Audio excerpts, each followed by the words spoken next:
Sobrang cute niya talaga, hindi ako magsasawang gumawa ng mga ganitong klaseng keychain ko souvenir. Magkano nga ba namin 'to nabebenta? Ano lang, 15 lang po, ate. So yun na nga, panibagong episode tayo ng ating flower. Sobrang satisfying nitong video na to, bakit? Dahil kita mo yung mga na yan, mga hawak, yung hawak ko na yan. Yun retaso lang yun ng mga pinaggawaan ko ng mga bouquet, yung mga ibang bouquet na nabili sa amin. Pati yan, mga retaso lang. Alam mo yung pag gumagawa ka ng bouquet na malaki, yan yung kinakat namin kapag yung sobra siya.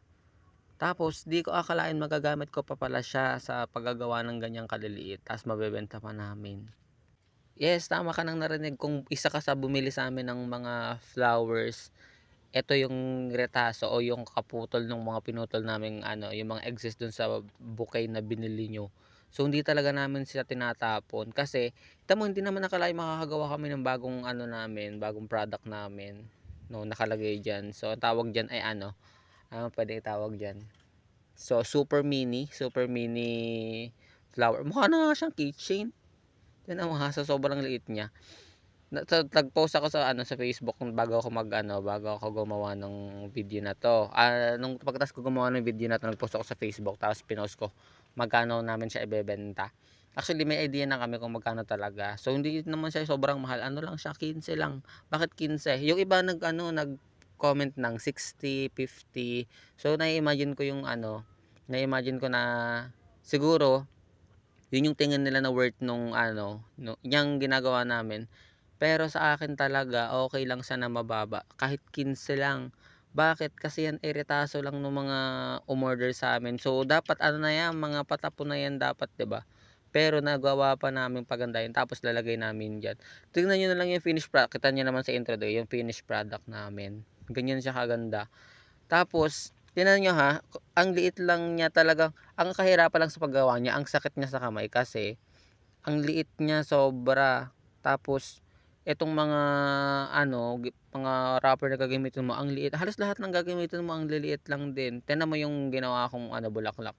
Hindi ko na kinat doon sa pagrarap ng bouquet kasi ang hirap niyang hawakan, kaya hindi ko muna kinakat yung dulo. Sa dulo ko na lang siya pagtas ko na lang siya gawin, tsaka ako ikakat.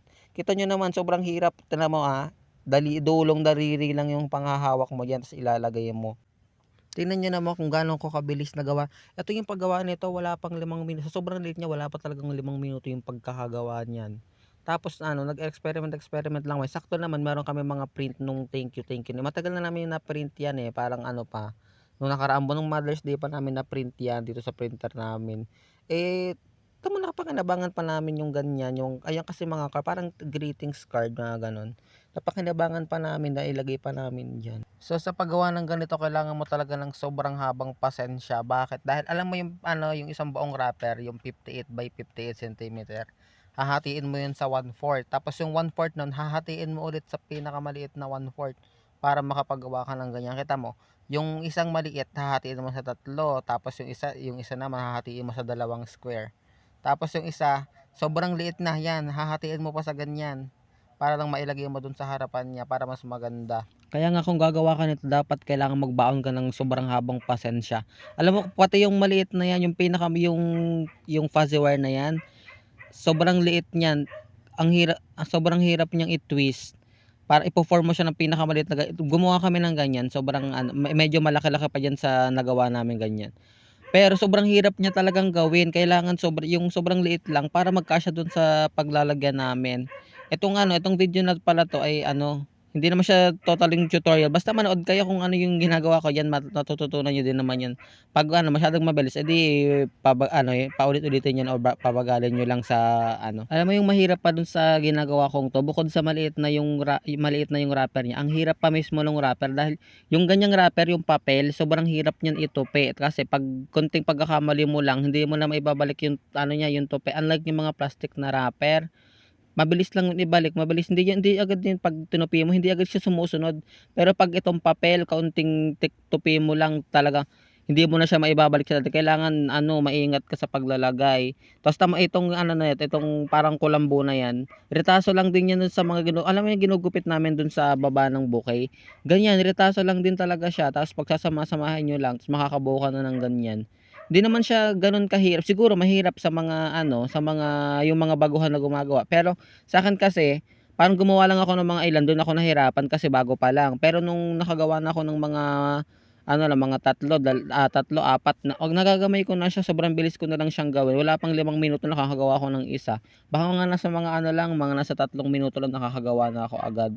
Tapos estimate ko mga sa 20 minutes siguro makakagawa na ako mga ano niyan, mga 10 o mga 8 to 10 na ganyan.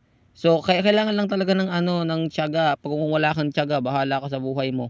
Wala kang nilaga. Wala, ginusto mo yan panindigan mo, 'di ba? Kailangan kung gagawa ka ng ganyan, dapat tatapusin mo. Ako kasi minsan, pag ako gumagawa talaga, tinatamad ako. Kunyari, nakagawa na ako ng madami-dami, kikita ko na siyang madami.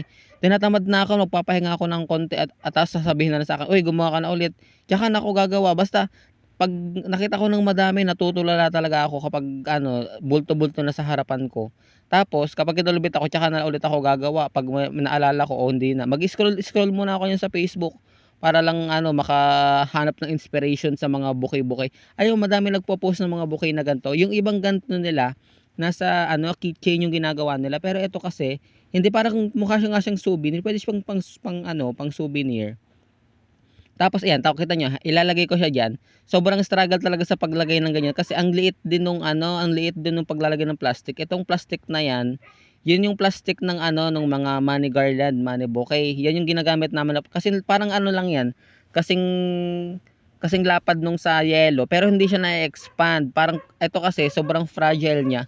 Kasi kapag kaunting ano lang, kaunting gusumot mo lang, hindi mo na talaga mababalik yung plastic na yan. Kaya kailangan maingat ka, kaya gagamitan mo talaga ng stick.